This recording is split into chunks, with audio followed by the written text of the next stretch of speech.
আমার প্রিয় মুসলমান বাবাজিরা, সোনার চাঁদ ভাইরা, বিশ্বনবী রাসূলুল্লাহর সঙ্গে এই জন্য আমাদের তুলনা করা যাবে না। তামাম নবীল আম্বিয়া নবীদের ইমাম করে আল্লাহ পাক আমার আপনার হাবিবকে পাঠিয়েছিলেন। জোরে বলুন সুবহানাল্লাহ। ভাই, মিয়ারাজের আগের রাতেই আল্লাহর নবী, তাফসীরের ভিতরে দেখছিলাম মিয়ারাজের আগের রাতে আল্লাহর নবীকে জিবরাইল ফেরেশতা নিয়ে যাচ্ছেন আল্লাহ পাকের বাড়িতে। ঠিক এশার নামাজ শেষ হয়ে গেছে, মসজিদে আকসার দরজা জানালাগুলো মুসল্লিরা বন্ধ করে দেন, কিন্তু সেদিন মুসল্লিরা মসজিদে আকসার দরজা জানালাগুলো বন্ধ করছেন। ওই দিন যেন দরজা জানালাগুলো মিল খাচ্ছে না, যেন উল্টো পাল্টা হয়ে আছে। ওই দিন দরজার জানালাগুলো লাগছে না। একবার জোরে বলুন সুবহানাল্লাহ। মুসলমান ঘরে ছেলে মেয়েরা, তরুণেরা, আব্বারাম, এই নবী পাকের প্রেমিকেরা, আমার নবী পাকের আল্লাহ কত পাওয়ারফুল নবী বানিয়েছেন বাবা। আল্লাহ পাক মিয়ারাজের রাতে বাবা আল্লাহ নবীকে হযরতে জিবরাইল আলাইহিস সালাম নিয়ে গেলেন। ও যুবকেরা, মসজিদে আকসায় আল্লাহ নবী গেলেন। আল্লাহ নবী মসজিদে আকসায় দাঁড়িয়ে গেলেন। আল্লাহ পাক তামাম নবীগণকে খবর দিলেন, ও আমার তামাম নবীগণেরা, আজ মসজিদে আকসাতে আখিরি জামানার পয়গম্বর, শেষ জামানার নবী আসবে বাবা। আল্লাহ পাক তামাম দুনিয়া জমিনে আসমানে এলান করে দিলেন বাবা, সমস্ত নবীগণেরা হাজির হলাম।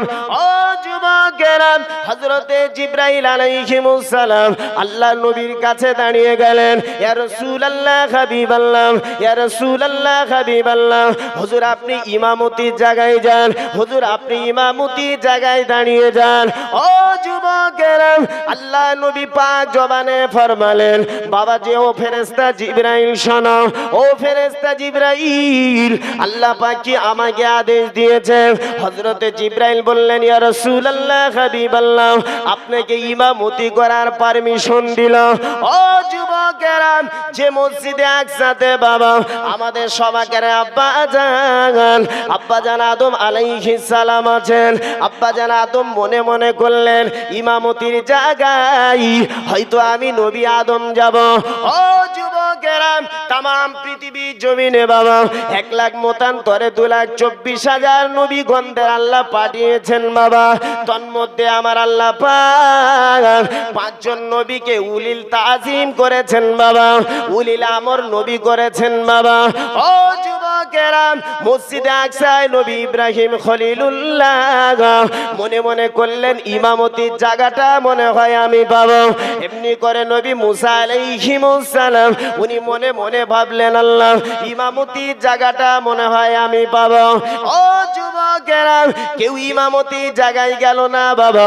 আল্লাহ পাক নবী পাককে বললেন, ও আমার পেয়ারা হাবিব, আপনি ইমামতির জায়গায় চলে যান, আপনি ইমামতির জায়গায় যান। ও যুবকেরা, আল্লাহ নবীর ইমামতিতে মসজিদে আকসায় তামাম নবীগণেরা আমার আপনার নবী আখিরি জামানার পয়গম্বরের পিছনে তামাম 1 লাখ মতান্তরে 2,24,000 নবীগণ আল্লাহর নবীর পিছনে ইক্তেদা করেছিলেন বাবা। জোরে বলেন, আরেকটু জোরে বলেন না সুবহানাল্লাহ। আল্লাহর নবীকে আল্লাহ তো পাওয়ার দিয়েছিলেন, এত ক্ষমতা দিয়েছিলেন। 1 লাখ মতান্তরে 2,24,000 নবীগণ আমার নবীর পিছনে ইক্তেদা করেছিলেন। জোরে বলুন সুবহানাল্লাহ। মসজিদে আকসাতে রাসূল ইমামতি করলেন। আমার প্রিয় মুসলমান বাবাজিরা, সোনার চাঁদ ভাইয়েরা, ওখানতে ইমামতি করে বিশ্বনবী রাসূলুল্লাহ গেলেন কোথায়? এখানে একটা ভাইটাল কথা আপনাদের বলে দেই। আচ্ছা বাবু, আপনাদের মহল্লা যিনি ইমাম সাহেব আছেন, এখন আল্লাহর নবী মসজিদে নববী শরীফে নামাজ পড়াচ্ছেন। আল্লাহর নবী তাকবীরে উলা বেঁধেছে, তাকবীরে তাহরিমা বেঁধে আল্লাহর নবী কিছু সময় পরে নিয়তটা ছেড়ে দিয়েছে। আল্লাহর নবী নিয়ে ছেড়ে দিয়ে আস্তে আস্তে করে ইমামতির কিছুটা জায়গায়, আপনার ইমামতির যে সামনে ফাঁকা জায়গা থাকে, আল্লাহর নবী কিছুটা ভিতরে গেছেন। সাহাবা হুজুররা তাকিয়ে তাকিয়ে দেখছেন। আচ্ছা বাবাজি, আপনারা জ্ঞানী সম্পন্ন মানুষ, আপনাদের মহল্লা যিনি ইমাম সাহেব আছে যদি নিয়ে ছেড়ে দিয়ে আর সামনে ঘোরাফেরা করে পরেক্ষণে এসে ওই জায়গায় দাঁড়িয়ে নামাজ পড়ায়, আচ্ছা নামাজ হবে বলে মনে হয়? কথা বলেন, নামাজ হবে না। রসুল আমাদের থেকে এই জায়গায় তো ডিভাইডেড আর আলাদা। আল্লাহ নবী নিয়ে ছেড়ে দিয়ে কিছু সময় ঘোরাফেরা করেছেন, আল্লাহ নবী হাতটা লম্বা করেছেন, সাহাবা হুজুররা তখনও নামাজের ভিতরে নিয়ত বেঁধে আছেন। কথা বললেন না? কিছু সময় পরে আল্লাহ নবী আবার আস্তে আস্তে করে কি করলেন, ইমামতির জায়গায় এসে নবী পাক আমার নামাজটা সমাদা করেছেন। জোরে বলেন, আরেকটু জোরে বলবেন না সুবহানাল্লাহ। আল্লাহ নবী ইমামতির জায়গায় এসে আবার নামাজটা সমাদা করেছে। যখনই নামাজ হয়ে গেছে সাহাবা হুজুররা দাঁড়িয়ে বলছে সুইলা ইয়া রাসূলুল্লাহ আনা আসহাবি। হুজুর আমরা সাহাবীরা জানতে চাই, হুজুর আপনি ইমামতির জায়গায় তাকবীরে তাহরিমা বেঁধে নিয়ত করলেন, হুজুর আবার নিয়ত ছেড়ে কিছুটা সামনে ঘোরাফেরা করে এসে ওই অবস্থায় আপনি নামাজ পড়ালেন, হুজুর আজকের নামাজে কি নতুন কোন নিয়ম এসেছে? জোরে বলুন সুবহানাল্লাহ। যে সাহাবা হুজুরদের আল্লাহ নবীর প্রতি কতটা বিশ্বাস ছিল দেখুন। হুজুর আজকে কি নামাজের নতুন কোন নিয়ম এসেছে? আল্লাহর নবী বলছে লা ইয়া সাহাবী, হ্যাঁ আমার সাহাবীরা, না আজকে নামাজে কোনো নিয়ম আসে নাই, নামাজ তো নামাজ। রাসূল বলেছেন সল্লু, এই আমার সাহাবীরা তোমরা দেখো কামা রাআইতুমুনি উসাল্লি, আমি রাসূলুল্লাহ যেমন নামাজ পড়তে দেখো তোমরা তেমনি নামাজ পড়ো। জোরে বলুন সুবহানাল্লাহ। সাহাবা হুজুররা বললেন হুজুর আজকে নামাজে কোনো নতুন নিয়ম এসেছে? সাহাবা হুজুরদের আল্লাহ রাসূল বললেন বাবারা, না নামাজে নতুন কোনো হুকুম আসে নাই। একবার জোরে বলুন সুবহানাল্লাহ। মুসলমান ঘরে ছেলে মেয়েরা তরুণেরা আব্বারাম আল্লাহ নবী সাহাবীরাম আল্লাহ নবীর কাছে দাঁড়িয়ে গেলেন, ইয়া রাসূলুল্লাহ হাবিবাল্লাহ, ইয়া রাসূলুল্লাহ হাবিবাল্লাহ, হুজুর আপনি ইমামতির জায়গায় দাঁড়ালেন, হুজুর আপনি তাহরিমা বাঁধার পরে আপনি ইমামতির জায়গায় দাঁড়িয়ে তাহরিমা বাঁধার পরে আপনি নিয়তটা ছেড়ে দিলেন, ইয়া রাসূলুল্লাহ হাবিবাল্লাহ, হুজুর আপনি নিয়ত ছেড়ে দিয়ে কিছুটা সামনে গেলেন। ও যুবকেরা আল্লাহ নবী সাহাবীরা আল্লাহ নবীর কাছে জিজ্ঞাসা করলেন, নবী আমার সাহাবাদিগকে ডাক দিয়ে বললেন, ও আমার সোনা সাহাবীরা, আমি রাসূলুল্লাহ নামাজ পড়াচ্ছিলাম বাবা, আমি রাসূলুল্লাহ নামাজ পড়াতে গিয়ে আমি আল্লাহ নবী নামাজ পড়াতে গিয়ে বাবা ও আমার সাহাবীরা শোনো, আমি কিছুটা আগে গিয়েছিলাম আবার ইমামতের জায়গায় দাঁড়িয়েছিলাম। ও আমার সাহাবীরা আমি রাসূলুল্লাহ নামাজের ভিতরে আমার আল্লাহ দয়ার জান্নাত দেখছিলাম। জোরে বলেন, আরেকটু জোরে বলবেন না সুবহানাল্লাহ। বাবু আমরা যারা 60 বছর 25 বছর 30 বছর করে নামাজ পড়ছি আমরা কবার জান্নাত দেখেছি গো নামাজের ভিতরে? একবারও দেখি নাই। জি আল্লাহ নবী বলছে বাবা সাহাবীরা আমি রাসূলুল্লাহ নামাজ পড়ছিলাম ওই অবস্থায় আল্লাহ পাকের দয়ার জান্নাত দেখছিলাম। আমাদের ভিতরে আমরা যখন নামাজে দাঁড়াই আর বলি ইয়্যাকা না'বুদু ওয়া ইয়্যাকা নাস্তাইন, আল্লাহ আমরা তোমার ইবাদত করি আর তোমার কাছে সাহায্য চাই, এ না বলে আমরা মনে মনে চিন্তা করি অমুক জনের কাছে 10,000 টাকা পাই, তবে আজকে তো দেওয়ার কথা। নামাজের ভিতরে এরকম চিন্তা চেতনা আসে না? আসে না? চিন্তা চেতনা আসে। আল্লাহ রসুল বলছে আমি নামাজ পড়তে পড়তে আল্লাহর দয়ার জান্নাত দেখছিলাম। আবার কিছু কিছু যুবক ভাইয়েরা আছে এরা নামাজ পড়তে পড়তে চিন্তা ভাবনা করছে শুধু মার মার মা, তার মানে কি ফ্রি ফায়ার। কথা বুঝলেন না? এই যে পাবজি উঠেছে ফ্রি ফায়ার, এদের নামাজের ভিতরে চিন্তা ভাবনা আছে কখন গেমটা চালু করব। কথা বুঝলেন না? আল্লাহ রসুল বলছে বাবা সাহাবীরা আমি যখন নামাজ পড়ছিলাম নামাজের ভিতরে আল্লাহ পাকের দয়ার জান্নাত দেখছিলাম। জোরে বলুন সুবহানাল্লাহ। ও আমার সাহাবীরা আমি নামাজের ভিতরে আল্লাহর দয়ার জান্নাত দেখছিলাম। সাহাবা হুজুররা বলেন হুজুর এটা নাই মেনে নিলাম, কিন্তু আপনি ইমামতির জায়গায় গিয়ে কিছুটা সামনে গিয়ে হাতটা উঁচু করেছিলেন, কারণটা কি? হুজুর এটা নাই মেনে নিলাম, হাতটা উঁচু করেছিলেন কেন? মুসলমান ঘরে ছেলে মেয়েরা তরুণেরা আব্বারা আল্লাহ পাকের নবী বললেন ও আমার সাহাবায়ে কেরামেরা শোনো, আমি রাসূলুল্লাহ জানিয়ে দিলাম, আমি নবী পাক জানিয়ে দিলাম, ও আমার সাহাবীরা আমি রাসূলুল্লাহ নামাজ পড়াতে বাবা কিছুটা সামনে গেলাম, হাতটা লম্বা কেন করেছিলাম জানো? ও আমার সাহাবীরা আমি রাসূলুল্লাহ নামাজের ভিতরে আল্লাহ পাকের দয়ার জান্নাত দেখছিলাম বাবা, আল্লাহ পাকের দয়ার জান্নাত দেখছিলাম। ও আমার সাহাবীরা ওই জান্নাত দেখতে দেখতে বাবা আল্লাহ পাকের জান্নাতের বিভিন্ন ফল গাছগুলো আমি দেখছিলাম। আপেল গাছের আপনার কিনা আপেল ঝুলছে বাবা, ও আমার সাবিরা পেয়ারা গাছে পেয়ারা ঝুলছে বাবা। আল্লাহ পাক কোরআনুল মাজিদের ভিতরে বললেন, আল্লাহ পাক কোরআনুল মাজিদের ভিতরে জান্নাতের একটি ফলের নাম বলেছেন বাবা, আঙ্গুর ফল। আল্লাহ নবী বললেন, ও আমার সাবিরা আমি ইমামতির জায়গায় গিয়ে বাবা আল্লাহ পাকের জান্নাতের ভিতরে আমি লক্ষ্য করে দেখলাম একটি আঙ্গুর ফলের ঝাড় ঝুলছে বাবা।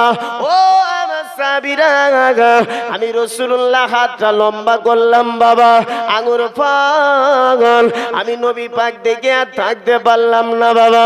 আমি রাসূলুল্লাহ আঙ্গুর ফল পাড়তে গেলাম, আমি আঙ্গুর ফলটা পাড়তে গিয়ে বাবা লাওয়া খাস্তু মিনহা আমি আঙ্গুর ফল পাড়তে পারলাম না। ও আমার সাবিরা জান্নাতের আঙ্গুর ফল বাবা আমি রাসূলুল্লাহ যদি পাড়তে পারতাম তামাম দুনিয়া জমিনে যত আমার উম্মত উম্মাতানি আছে লাওয়াকালতু বাকিয়াত দুনিয়া ও আমার সাবিরা ওই জান্নাতের একটা আঙ্গুর ফলের ঝাড় আমি রাসূলুল্লাহ যদি পাড়তে পারতাম তামাম দুনিয়ার মানুষ যদি খেত কাল কিয়ামত পর্যন্ত জান্নাতের একটি আঙ্গুর ফলের ঝাড় খেয়ে শেষ করতে পারত না। জোরে বলেন, আর একটু জোরে বলেন না সুবহানাল্লাহ। ও আমার সাহাবীরা আমি নামাজের ভিতরে হাতটা লম্বা করেছিলাম, আমি চেষ্টা করছিলাম আল্লাহর জান্নাতের একটা আঙ্গুর ফলের থলি আমি পারবো, কিন্তু আমি রাসূলুল্লাহ ব্যর্থ হয়ে গেলাম, পারলাম না। আচ্ছা বাবা, আমাদের ঘরের ইমাম সাহেবরা যদি এরকম করে ও পিছন থেকে লোকমার ফতোয়া ফারেজ পড়বে না? পড়বে না? হুজুর কিছু জানে না, হুজুরের মনে হয় আপনার কিনা মাথায় কোনো ডিস্টার্ব আছে, কথা বুঝলেন না? আল্লাহ রাসূল সাল্লাল্লাহু আলাইহি সাল্লামের জন্য আমার আল্লাহ পাক এটা খাস করেছিলেন। জোরে বলুন সুবহানাল্লাহ। আমার প্রিয় মুসলমান বাবাজিরা, যাই হোক ওয়াজ আমার এদিকে না, আমি বলছিলাম মসজিদে আকসাতে আল্লাহর নবী তামাম নবীগণদের নিয়ে ইমামতি করেছিলেন, বলুন সুবহানাল্লাহ। এবারে দুনিয়ার জমিন থেকে আসমানে রাসূল গিয়েছেন 500 বছরের রাস্তা। আল্লাহ পাক বলেছেন সাবা সামাওয়াতিন তিবা, আল্লাহ পাক সপ্তম আসমান আপনার কিনা ভেদ করে যেতে হবে। রাসূল যাচ্ছেন কোথায়? জিবরাইলের সঙ্গে গিয়েছেন সিদরাতুল মুনতাহা। পবিত্র কোরআন শরীফে 15 পারায় বনি ইসরাঈলের ভিতর আল্লাহ বলেছেন সুবহানাল্লাযী আসরা বিআবদিহি লাইলাম মিনাল মসজিদিল হারামে ইলা মসজিদিল আকসা। রাসূলকে নিয়ে যাওয়া হলো মসজিদে আকসা, ওখান থেকে 500 বছরের করে এক একটা আসমানের রাস্তা অতিক্রম করে হযরতে জিবরাইল আলাইহিমুস সালাম নিয়ে গেল কোথায়? সিদরাতুল মুনতাহায়। আরবিতে সিদরুন মানে বলা হয়েছে একটা বড় আপনার গাছ, কুল গাছ বলা হয়েছে, আর ইন্তেহা মানে শেষ, অর্থাৎ সমাপ্ত হয়ে যাওয়া। একেবারে বর্ডারের শেষ প্রান্তে গিয়ে হযরতে জিবরাইল সাল্লাম বলছে, ইয়া রাসূলুল্লাহ আমি জিবরাইল যদি যাই আর এক পা যদি আগে বাড়ি, আমার যে নূরের ডানা আছে, আমার যে নূরের পালক আছে 600 পুড়ে সারকার হয়ে যাবে। হযরতে জিবরাইল আলাইহিস সালাম যেতে পাচ্ছেন না। জিবরাইল ও জায়গায় আমার রাসূলকে ছেড়ে হযরতে জিবরাইল আলাইহিস সালাম চলে এলেন। রাসূল ভয় পাচ্ছেন। আল্লাহ নবীর কাছে হঠাৎ করে রব রব নামক একটা বাহন এসে হাজির হয়ে গেল, বলুন সুবহানাল্লাহ। এখানে হাদিস শরীফের ভিতরে বলা হয়েছে রব রব মানে সাদা চাদর। আল্লাহ নবী সাদা চাদর নামক বাহনের উপরে বসে গেছে, আর রাসূল যখনই বসে গেছে আল্লাহ রাসূল ভয় পাচ্ছেন। আল্লাহ পাক বলছে, হাবিব আপনি যাতে রাজি আমি আল্লাহ তাতে রাজি। জোরে বলুন সুবহানাল্লাহ।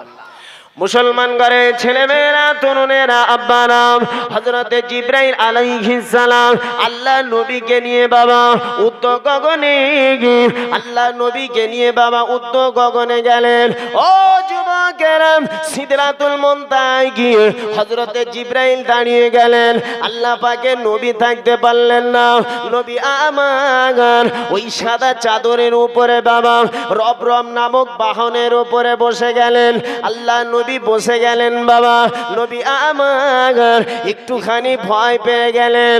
ও যুবক যুবকেরা আল্লাহ পাক দেখতে পারলেন না, তার হাবিবকে সন্তুষ্ট করার জন্য আল্লাহ পাক সঙ্গে সঙ্গে বাবা আমার নবীর কানে মুসলিম জাহানের প্রথম খলিফা হযরত আবু বকরের গলার কণ্ঠটা বিশ্বনবী রাসূলুল্লাহর কান পর্যন্ত পৌঁছে দিলেন। জোরে বলুন সুবহানাল্লাহ।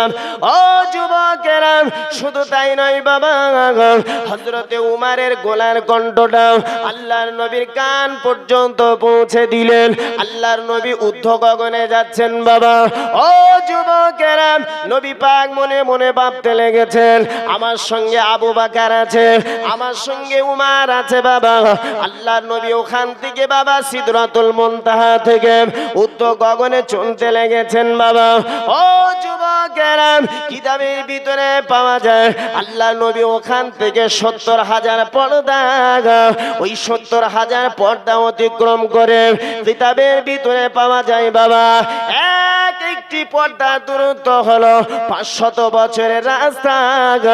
আল্লাহর নবী 500 বছরের রাস্তা বাবা এমনি করে 70,000 পর্দা অতিক্রম করে আমার আল্লাহ পাকের কাছে যেতে হবে। ও যুবকেরা, বিশ্বনবী রাসূলুল্লাহ আমার ওই রব নামক বাহনে গিয়ে আল্লাহর নবী কি করলেন বাবা, রব নামক বাহনে 70,000 পর্দা অতিক্রম করে আল্লাহ নবী আল্লাহ পাকের বাড়িতে পৌঁছে গেল।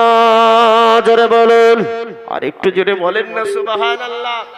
আমার প্রিয় মুসলমান বাবাজিরা, বলার উদ্দেশ্য হলো আমি ওয়াজ রেখেছিলাম নবী আমাদের মতো মানুষ নও, কারণ যেখানে ফেরেশতা জিবরাইলের যাওয়ার ক্ষমতা হয় না, বিশ্বনবী রাসূলুল্লাহ সশরীরে আমার আল্লাহ পাকের মিয়ারাজ সম্পন্ন করেছেন। জোরে বলুন। আমার প্রিয় মুসলমান বাবাজিরা, শুধু তাই নয়, আর একটু ডিপলি আলোচনা করব। আমি আপনাদের একটা সূরার তাফসীর করব বাবা, ধৈর্যের পরিচয় দেন। আমার প্রিয় মুসলমান বাবাজিরা, সোনাচ্চাঁদ ভাইরা, বলার উদ্দেশ্য হলো নবী আমাদের মতো মানুষ নও। তার কারণটা কি জানেন বাবু? সারা দিনে আমরা ক ওয়াক্ত নামাজ পড়ি বাবু? কথা বলেন। আরে আপনারা নফল ইতিকাফের নিয়ত করে বসেছেন নাকি? আমরা সারা দিনে ক ওয়াক্ত নামাজ পড়ি বাবু? হ্যাঁ, 5 ওয়াক্ত নামাজ পড়ি। শুনেন, ওয়াজ মানে হলো নসিহত, আর নসিহত মানে উপদেশ দেওয়া। আমি স্বল্প সময়ে আপনাদের খিদমতে এসেছি, কিছু শরীয়তমূলক তথ্য আপনাদের কাছে দিয়ে যাব। আমার বাবাজিরা ভাইয়েরা, কথা হলো সারা দিনে আমরা 5 ওয়াক্ত নামাজ পড়ি, কথা ঠিক কি না? আচ্ছা বাবু, নামাজটাই যে ফরজ নামাজ 5 ওয়াক্ত সারা দিনে, এটা কার হুকুম বাবু? কথা বলেন। আল্লাহ পাকের হুকুম। আচ্ছা, আল্লাহ পাক আমাদের হুকুম করেছেন নামাজ পড়তে হবে, এটা ফরজ। ছেলে এবং মহিলা উভয়ের মধ্যে পর্দা করা, এটা হলো কার হুকুম? আল্লাহ পাকের, এটাও ফরজ। আচ্ছা, যারা মালে নিসাব হয়ে গেছে, আল্লাহ যাদের অর্থ দিয়েছে, এদের উপরে যাকাত ফরজ হয়ে গেছে, যাকাতটাও কার হুকুম? আল্লাহর হুকুম, এটা ফরজ। আর আল্লাহ পাক যাদের অর্থ সম্পদ দিয়েছে, অন্তত একবার হজ মোবারক সমাদা করা, হজ করা, এটাও আল্লাহর হুকুম, কথা ঠিক কি না? আল্লাহ পাক তানার হাবিব আলাদা বলেই আল্লাহ পাক বলছে ওয়ামিনাল লাইলি, আল্লাহ পাক বলছে হ্যাঁ আমার হাবিব রাতের কিছু অংশে, হাবিব রাতের কিছু অংশে ফাতাহাজ্জাত, আপনি তাহাজ্জুদের নামাজ পড়ুন। জোরে বলুন সুবহানাল্লাহ। আচ্ছা, আল্লাহ পাক হুকুম করছে কার বাবু? আমার ওয়াজ খুব ভালো করে বুঝবেন। আল্লাহ পাক হুকুম করছে কার? রাসূলকে হুকুম করছে ওয়ামিনাল লাইলি, হাবিব আপনি রাতের কিছু অংশে নামাজ পড়ুন। কি নামাজ? আল্লাহ বলছে ফাতাহাজ্জাত, তাহাজ্জুদের নামাজ পড়ুন। আর পরে আল্লাহ পাক হাবিবকে তাহলে হুকুম করেছে, তাহলে রাসূলের জন্য তাহাজ্জুদের নামাজটা কি হওয়া দরকার ছিল? কথা বলেন। কি হওয়া দরকার ছিল? ফরজ হওয়া দরকার ছিল। আল্লাহ পাক কোরআনে ঘোষণা দিচ্ছে নাফিলা তাল্লাক, হাবিব ওটা আপনার জন্য আমি আল্লাহ নফল করে দিয়েছি। জোরে বলুন। হাবিব আপনি যখন ইচ্ছা নামাজ পড়বেন, যখন ইচ্ছা ছেড়ে দেবেন, এর জন্য আপনি গুনাহগার হবেন না। জোরে বলবেন না সুবহানাল্লাহ। রাসূল আমাদের মতো মানুষ নও। আল্লাহ রাসূল সাল্লাল্লাহু আলাইহি ওয়াসাল্লামের জন্য আল্লাহ পাক কিছু খাস করেছিলেন। তাই বিশ্বনবী রাসূলুল্লাহ 5 ওয়াক্ত নামাজের সাথে সাথে রাসূলের জন্য এক্সট্রা একটা নামাজ ছিল, সেটা হলো তাহাজ্জুদের নামাজ। একবার জোরে বলুন সুবহানাল্লাহ।